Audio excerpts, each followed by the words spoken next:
about who I am, I'm just a North Carolina native. I live where I was born and raised. My father and his father before him, the land that we live on has pretty much been in the family for many, many years.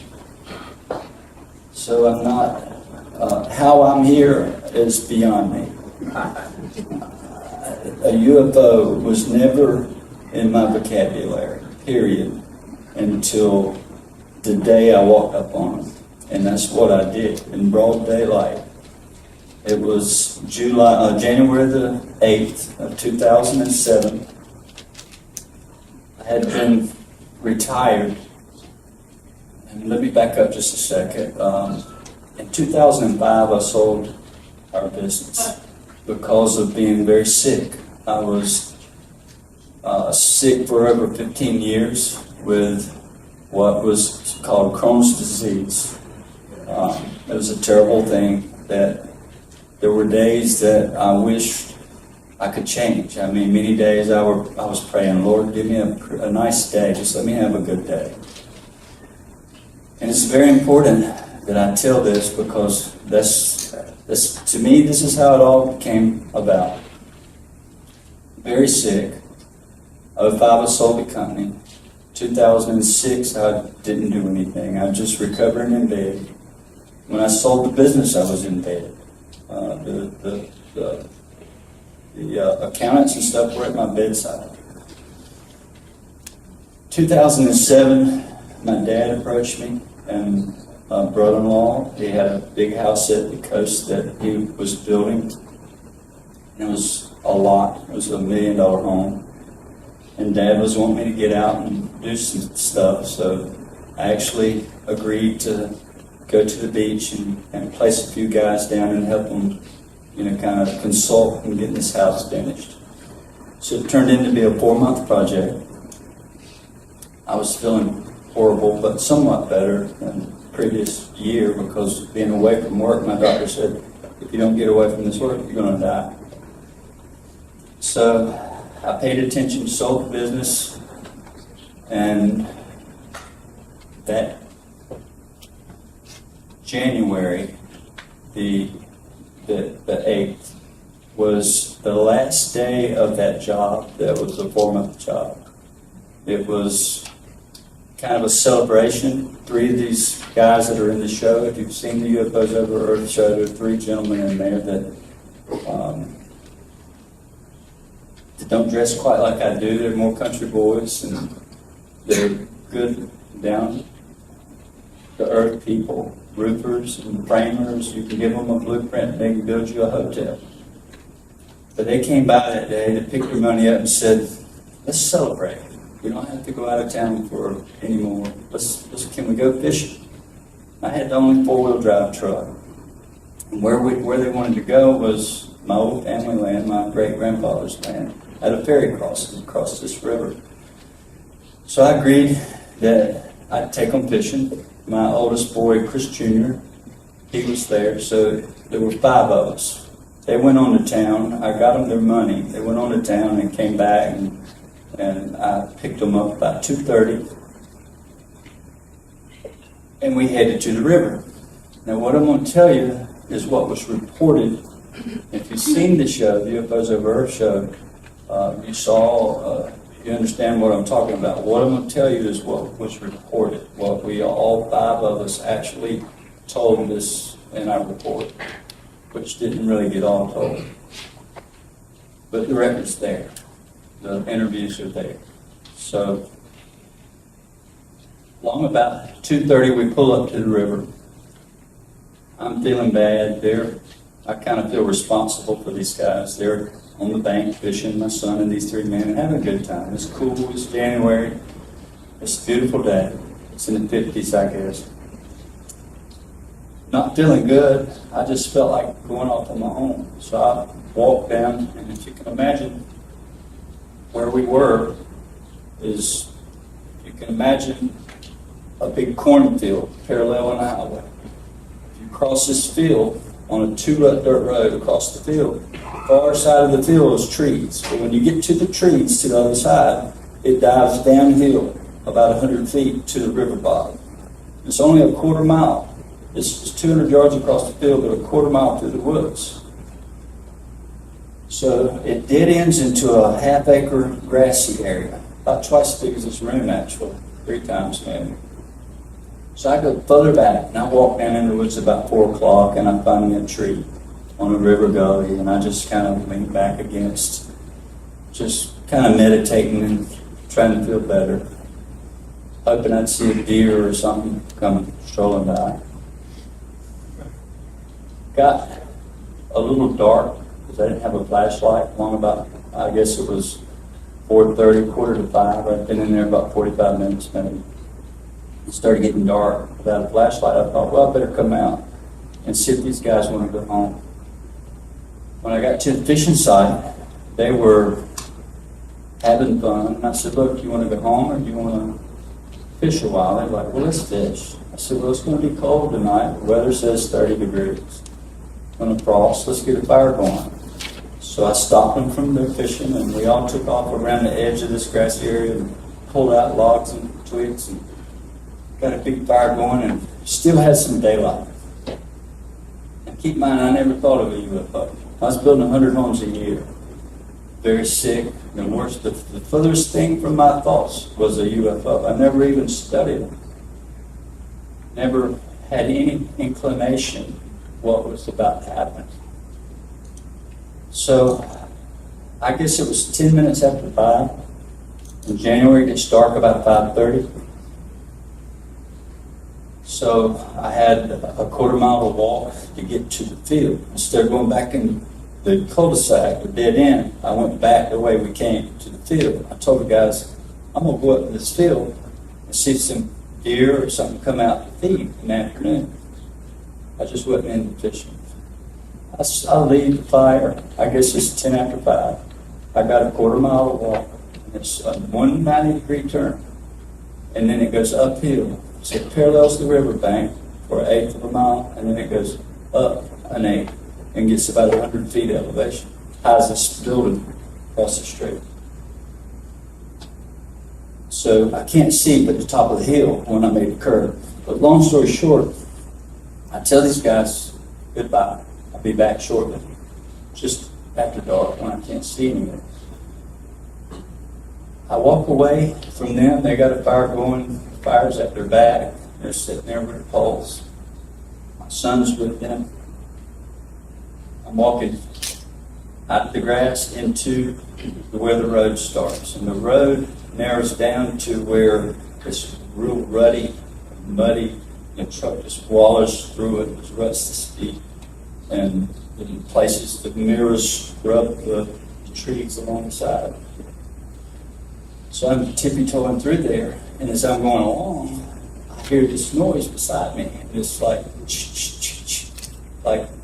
something's walking in the bushes, and I thought, oh my, it's a deer or a turkey. So I stopped, and I'm looking, and it's echoing, because the valleys in that river bottom's quiet. There's no wind, and there was no birds. There was nothing making a sound. Just eerie quiet. I could hear this noise in the left, so I stopped. I look, I can't see anything, it's thick. No leaves on the trees, just dry, crackly leaves on the ground. So I stopped walking again, and then I hear the same thing, just following me. I thought, oh, this is kind of unusual. And I hunted all my life. I was shot at 10 years old, point blank, and had a near-death experience from that. At 10, a hole loaded me this big. And that's a different story. But it came out in the regression. Pretty interesting stuff. I still have lid, 17 pieces from here around. But I started to walk a third time. And I don't know what hit me, but fear come over, because it was not usual. It was totally unusual to what I was hearing. So I actually froze and got down on my hands and knees, and I'm trying to look through the bushes to see what's following. So my hair is standing up on end, and I got another 100 yards to make this, or less, to make this curve. Once I get to the curve, it's facing the west. So the sun is set is already set behind the trees, but the light is coming down that road. Where I'm at, it's kind of rode over, so it's like a tunnel. So it's really creepy. And I've never been creeped out in the woods like that. I mean, you know, this bear I shot was from me to this thing away, standing up, coming at me. And I didn't get scared. But this actually unnerved me really bad. So I walk on again, it follows me again. I got on my knees 3 times along that path, trying to figure out what's in these woods. So the 3rd time I stood up, I hurried. I started kind of picking my step up. And I made that curve and started towards the west. Now I'm looking up this road. It's muddy and it's going up about high as this building. So I'm feeling this sigh of relief. You know, I'm not hearing this noise now when I made the curve. I'm feeling better, so I start up this hill. When I get to the top of this hill, it's a field, a great big field. I couldn't see the field yet, but I could start seeing the trees on the far side of the field, the tops of them come into view. But the minute I did, when these trees come into view, I looked.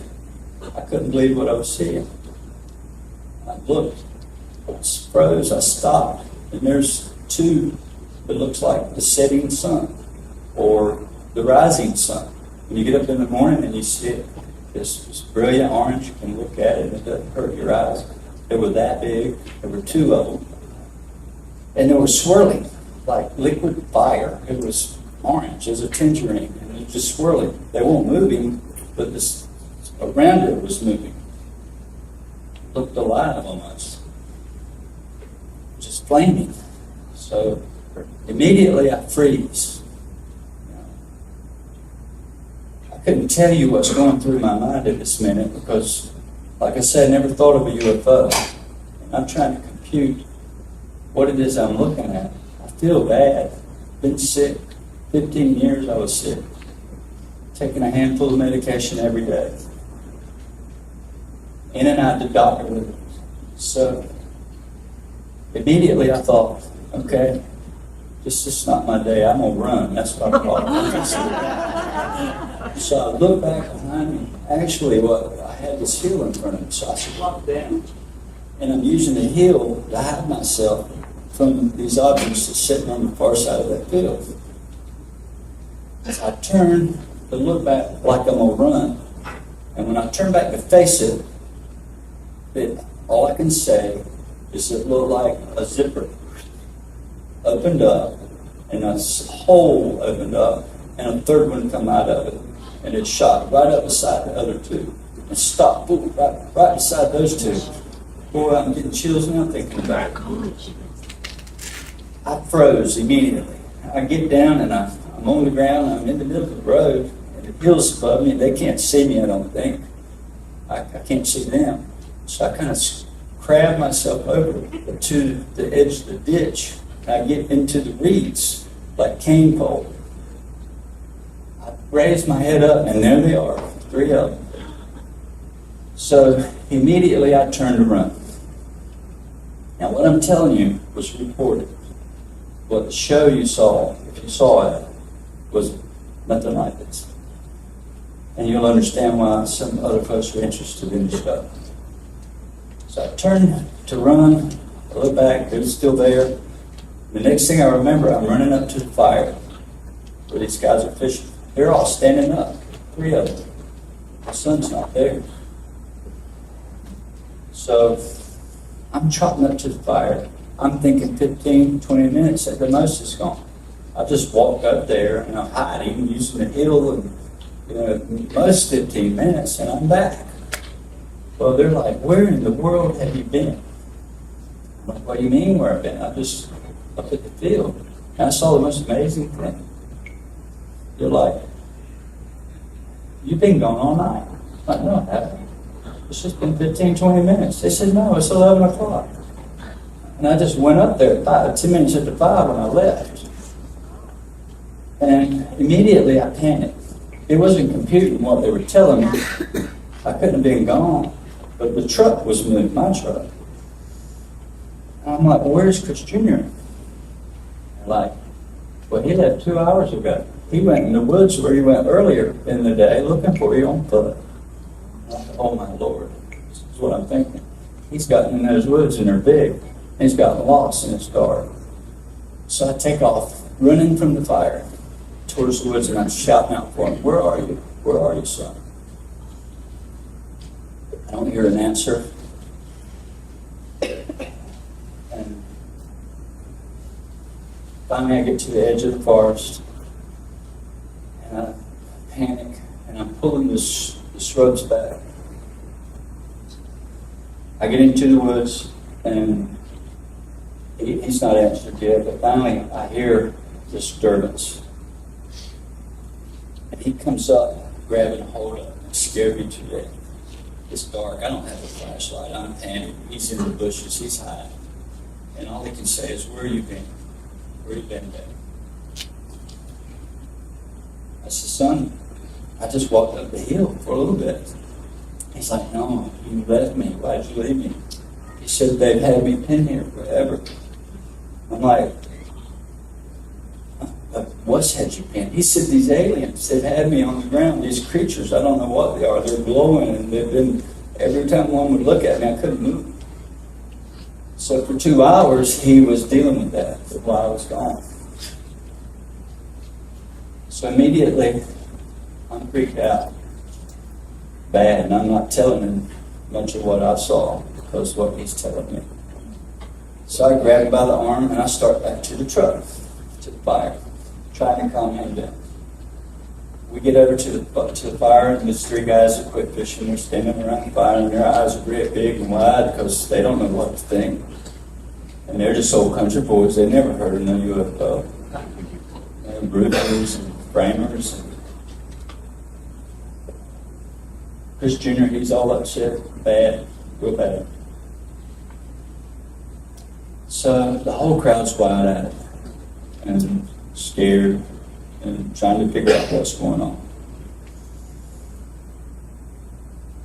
And about that time, I guess we hadn't been at the fire 5 minutes, one of the gentlemen moves. He shouts, and he's pointing up in the air. And he says, "Look, what's that?" And all I can say is that if you look at Venus at night, and it's really brilliant, and it's just looks almost like it's sparkling. There were 9 or 8 or 9 of these objects above us, and they looked like Venus that far away. They just started moving all across the sky, all of them. And 3 of them come down and landed across the river, straight in front of us, 150 yards away. Are you talking about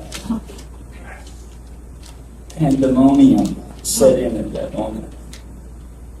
I'm trying to make it funny. I get upset and sorry about my son.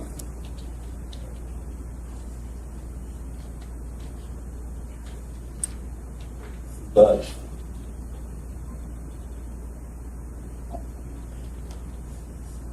we left our fishing poles, everything in the river. We jumped in the truck. Funniest thing, we take off. They're screaming. I mean, it's just absolutely terrifying. We thought we were totally being invaded. These guys are hearing my son talk about aliens, me talking about UFOs up at the top. Now we got 3 that's landed in front of 5 of us across the river. You didn't hear about this in UFOs up at the river show. I promise you it wasn't there. But this is all what was reported. So we take off, jump in the truck, everybody, leave our fishing poles in the river, coolers, whatever was there was there. I give it the gas, and I'm trying to get the truck down through this muddy road, and one of the guys is screaming and yelling, hollering, "Hurry, hurry!" And I'm like, I can't go any faster. And he kept shouting, and then I looked in the mirror, and they're all facing the back window. And undoubtedly, one of these things that come out of the forest was still there and was chasing the truck like a horse or galloping behind us. It chases us around the corner up to the top of the hill. And when I got to the top of that hill, I had the gas as hard as it would go. And the thing actually felt like it leaped into the air, leapt in the air. And I asked one of the guys later, and I'm not using their names because they asked me not to, what happened? He said, I don't know, boss, other than it disappeared. Right before he grabbed to the tailgate. He told me on the same thing. But I had to slam on brakes because those same three objects that were there when I left the top of the hill are still in front. But one of them had changed, I guess it had changed, to a football-looking shaped object that appeared to be alive. The skin, it had like spikes coming out of it. And the Discovery Channel tried to do a computer deal, but it wasn't right. It wasn't like it really was. But this thing's sitting in the road between us and the highway, facing us. Now I'm stopped. Here's this thing in the road. Everybody's freaking out. Everybody's saying the world's coming to an end. It's just the emotion. I'm sorry, but it was a nightmare. So it's a mobile home nearby. So we turn, we get the idea we don't have a cell phone with us. We want another witness. People's not going to believe this, is what we're thinking. So I take my truck and I drive right up in this person's yard. I pull up to the front door, shining the lights in the window, the front door. A mobile home, single wide. Front door is wide open. Glass door's there. 2 cars in the yard. I'm blowing the horn. One of the guys jump out and he's knocking on the door, trying to get attention. Nobody's coming to the door. But we can see the TV playing through the door. And I'm looking out the window to my left, and this object's still sitting there between us and the highway. So we back out on the road, and we're facing this thing. Can't go anywhere. And I hear everything is, where's the Air Force? When's the Army coming? Fort Bragg is nearby. We were thinking the helicopters were coming in to save the day. So about that time, we hear these 3 gunshots. Just somebody was shooting at it. I don't know who it was, but somebody was shooting at it. The minute we hear these gunshots, it turns and faces us, and it comes down the road. I'm talking this off the ground straight at us. And as it gets closer, it gains a little altitude. And it goes right over top of my truck and just clears the trees behind me. It's probably 60 feet in the air. I could have shot it with a slingshot through the sunroof and hit it. No noise. It was white. It looked like a solid white orb then. It gets to the top of the trees and turns towards the north, and it's like shot out of a cannon. Just goes out of sight. So we step on the gas and we start home. Wide open, hard as we can go. And along the way, these guys, there are 3 of them, live, 2 of them live side by side, about a mile and a half, 2 miles away. The third one lives about 4 miles away. They were fighting who was going to go home first. Because we thought we'd never see our wives and children. It was that bad. So I'm fussing, I'm not driving any faster. I can't go any faster. They're putting the pressure on me. And the biggest guy won out. He won the fight. And he lived 4 miles away. So we were going to his house first. We drove right on by these other 2. And there's this big old power line that crosses the road. High tension power line. There's 2 sets of poles. 2 double poles. Long draping lines. When we went under that line, I tried to stop.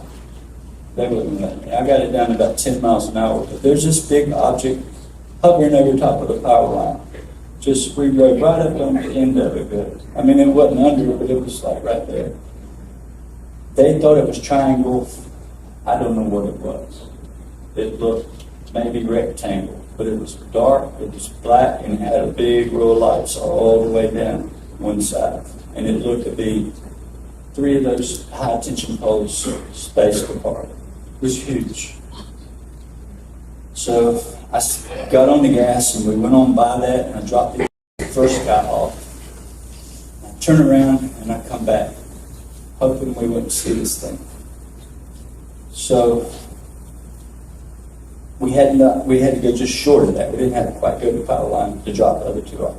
power line came before the second guy's house. But we're still on the lookout for it. So we dropped these other two guys off, Chris Jr. and I. And I decided to take the long way home. I'm not going back the way I came. I'm going the long way. I'm trying to calm my son down. He's just panicked. So we get turned around and we start back. We get to a 4-lane highway called Highway 87. We get to this 4-lane, there's 6 or 8 cars pulled over to the side of the road, and they're standing out of the car, and they're looking in that direction. Right where the power line crosses this big bed of woods. It was still sitting over this power line. You could see it from the main highway, and other people saw it. Other people reported it. They didn't have what we had, but there were several people, I think 7 or 8 in total, that told us that they had seen the lights that night. One guy said it flew 30 feet over his head. But Junior and I finally make it home. We get to my house. My wife's not there. She's off for a few days, her and the other 3 children. And I'm really panicked right now, trying to figure out what's just happened and what's going on with my son. He's just gone. He's 17 years old and just had a terrifying experience that I can't imagine. I'm just still seeing lights, in the sky. He's seeing something playing on. He said they would crawl around on all fours and pick up a stick and shake it and throw it on the ground. And they would look at it and he couldn't scream. He couldn't move. So imagine a child having that happen.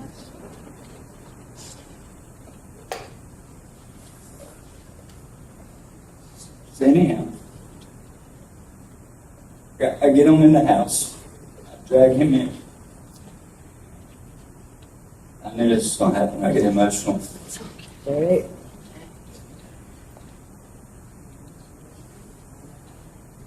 But I get him in the house. He's panicked.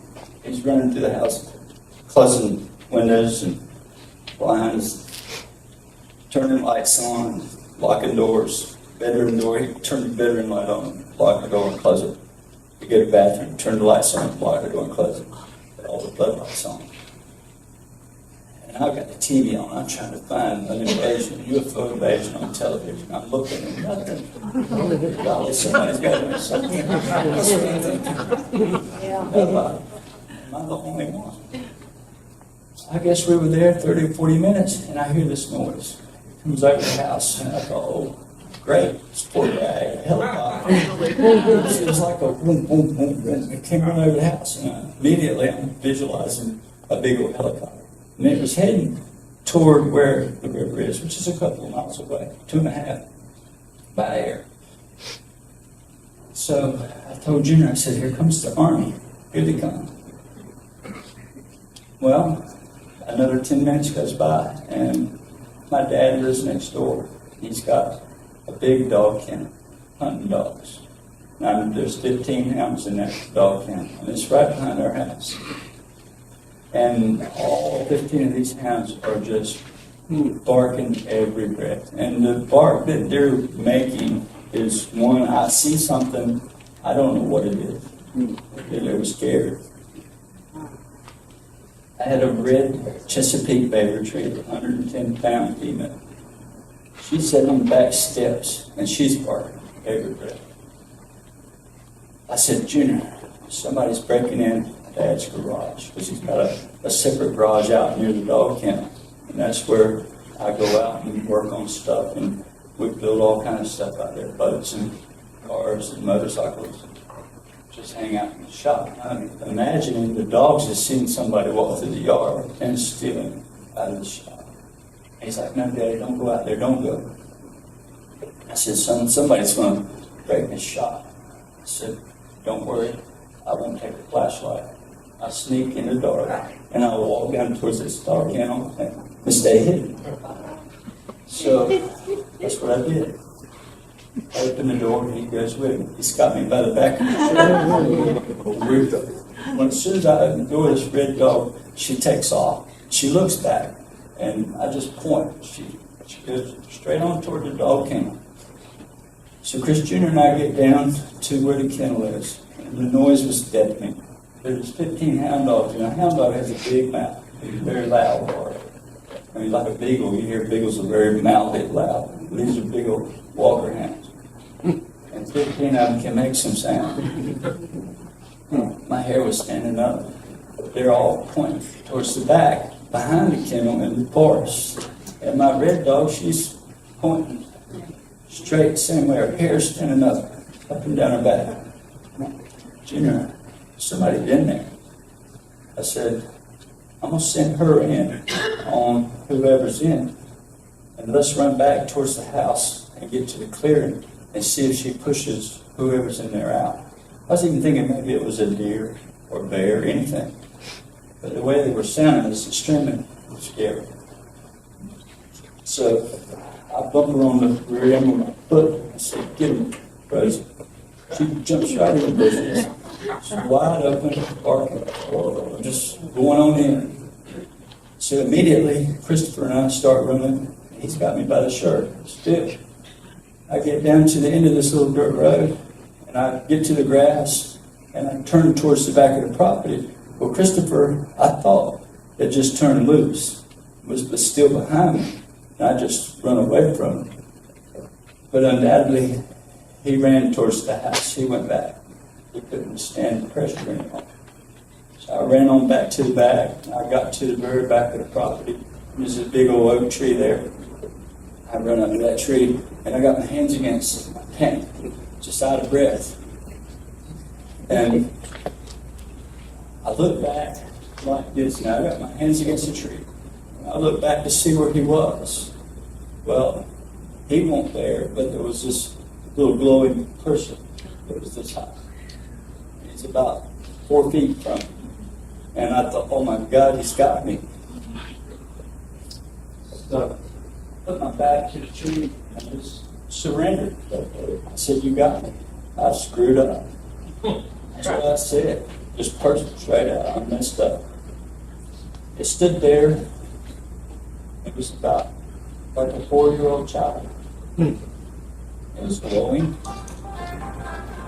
It's not me. I got the same ringtone. Me too. I have trouble telling this Could be because of these.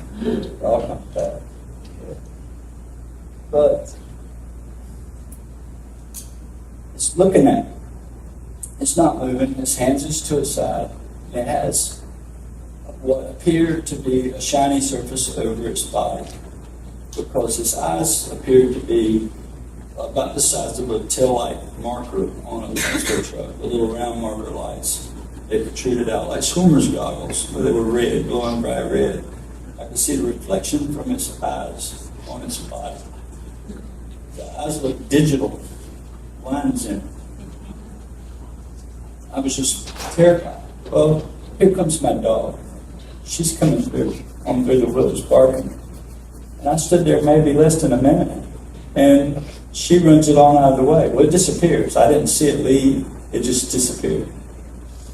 Dr. O'Connell thought, and MUFON thought maybe it went up in the tree. And they found out the tree had this lichen. In fact, the tree had killed the tree. Whatever happened, the tree did. A big giant oak was fell down. I didn't cut the stump. It was still about 20 feet high, but not a limb on it. Squirrels live in it, so I don't want to hurt their habitat. I used to shoot. When I go hunt, I pick bugs up. If I see them, I take them outside. It's that big a difference. So the thing runs on out, or the dog comes on by me, it disappears. The dog goes a quarter mile past me out of here, barking. I still hear it. So I start back toward the house, and I tell Christopher nothing about what I just saw. He's already got enough. But I said, I got to smoke. I was a smoker then. I don't smoke no more. I quit. So he's got all the blinds locked. He locks the door behind me. He's just got everything battened down. And I run up, and I put my knees on the couch, and I raise the window up, the blind, the mini blind, and I pull the cord. And as I'm pulling the cord, I'm going to raise the window and smoke and blow it out the window. That's what I had thought. The minute I raise this blind, 20 feet. Now the floodlights are on. 20 feet out the window coming straight at me is this 7-foot tall blue being this tall. And he's walking towards me. I felt these chills coming from my top of my head to my toes. And I grabbed my son, and out the door I went, and I got my truck, drove right up to my dad's window. He was asleep. I got him up. I said, Dad, something's in our yard. I don't know what it is. I'm just telling you, something's out there. And so he and I actually spent the night 5 miles in the opposite direction in the middle of Fayetteville, to where I could see all the way around me the rest of that night. All that was reported, and by 5 minutes, all the same story. But you see how the TV shows turn out. They tried to make me look out to be a liar about this. And that's a long story. But when I reported it, I told them I thought they were angels because they were glowing. And what I didn't tell, and I'll tell it here, is it took me 5 years to talk about the abduction. What happened? But these big, tall, blue guys, I guess these little ones were like scouts for them or something, I don't know. These big, tall, blue guys took me up and took me to see this lady that was beautiful. She was hovering above the ground and she was shining, brilliant, glowing, radiant. So, what am I to think? She's like an angel. And that's how I reported it. And that's how come it's gotten to where it's at. That's why the professor from Berkeley, she's 12 years in religious studies, has picked up this book. She's going to put a biblical perspective to it. The angels of the old text are the UFOs of today. And now we can talk. I'll let you have it, Peter, if you want a minute. So a lot of things still happen. People ask. It's still ongoing. Grant Cameron, if any of you guys know him, he's experienced things. He was there and saw one of my dogs get cut and bleed profusely. And I laid her down on the ground, put my hands on her, and it stopped, and you can't find a cut. Trees catching a fire. I mean, it's just wild stuff. Ghosts. Paranormal started in our house. It all started after. It's all together. Yeah. I don't believe for a minute that somebody can be drowning in the lake and some Pleiadian come from way over there and save you from drowning. How does he know it? Has he got somebody watching and he can move that quick? I think it's more to it. I think we all have to look at the old text and take a different look. I don't know. I'll be first to tell you, I don't know. But I don't believe it's what everybody thinks it is. Not saying there's not other beings out there. I'm sure there's plenty of planets and they're a long ways away. And it's all theory that they can come from that far. But they're not coming that quick. Suzanne talking about these little beings saving her daughter. How would a Pleiadian come to save her little girl? When they're sick, how do they know it? I mean, I don't know. I hope everybody can think about it and help us find the answers to it. And I'll let you have it. Appreciate it.